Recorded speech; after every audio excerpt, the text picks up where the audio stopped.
अफवाह की वजह से आज मोदी सरकार के भीतर खलबली मची रही।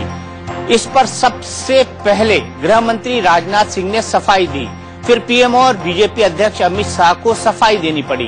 पीएमओ ने इसे सरकार को बदनाम करने की साजिश करार दिया, तो विपक्ष के नेता पूछ रहे हैं कि अफवाह क्या है, ये भी तो बताओ।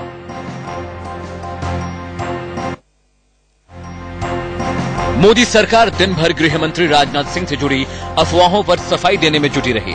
शुरुआत खुद राजनाथ सिंह ने की। सफाई के साथ ही उन्होंने विरोधियों को चुनौती भी दे डाली। मैं देश की जनता को आश्वस्त करना चाहता हूं कि जिस दिन मेरे अथवा मेरे परिवार के किसी सदस्य के ऊपर कोई आरोप प्रथम दृष्टया भी सिद्ध हो जाएगा, उस दिन इस राजनीति को ठोकर मारकर मैं घर बैठ जाऊंगा।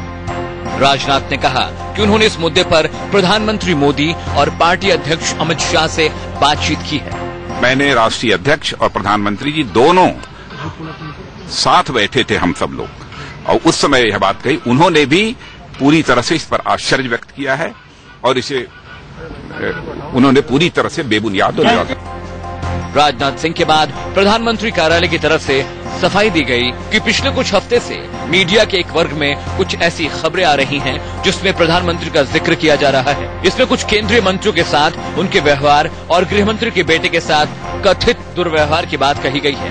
ये खबरें सफेद झूठ हैं और सरकार की छवि खराब करने की कोशिश। इसके बाद बीजेपी अध्यक्ष अमित शाह ने सफाई दी कि आरोप तथ्यहीन, आधारहीन है, पार्टी को बदनाम करने की साजिश की जा रही है। कांग्रेस ने पूरे मामले पर सरकार से 2 सवालों के जवाब मांगे हैं। इस प्रकरण में 2 बातें और जानना चाहते हैं कि वो क्या आरोप हैं जो इनके बेटे के ऊपर लगाए गए हैं और कौन हैं वो लोग जो राजनाथ सिंह जी के ऊपर और उनके बेटे के ऊपर आरोप लगा रहे हैं। कांग्रेस जो खुद आरोपों से घिरी रहती है वो सवाल करना शुरू कर देती है। उनको मालूम होना चाहिए कि अफवाह होती है और अफवाह पर कोई चर्चा ज्यादा करना ठीक नहीं है। राजनाथ सिंह को विरोधी खेमे से जेडीयू ने बड़ी राहत दी। हम जानते हैं कि वो बिल्कुल बेदाग आदमी है और यदि इस तरह इधर की बात निकलती है वो बिल्कुल तथ्यहीन है। मिथिलेश कुमार के साथ राकेश कुमार सिंह, दिल्ली, इंडिया न्यूज।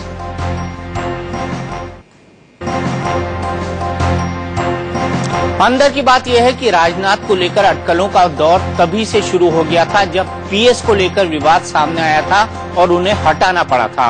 बाद में उनके बेटों का मुद्दा सामने आया। जब पंकज सिंह को नोएडा से टिकट नहीं मिला तो लोगों ने इस किस्से को इससे जोड़कर देखा और आखिरकार राजनाथ को बड़ी सफाई देनी पड़ी।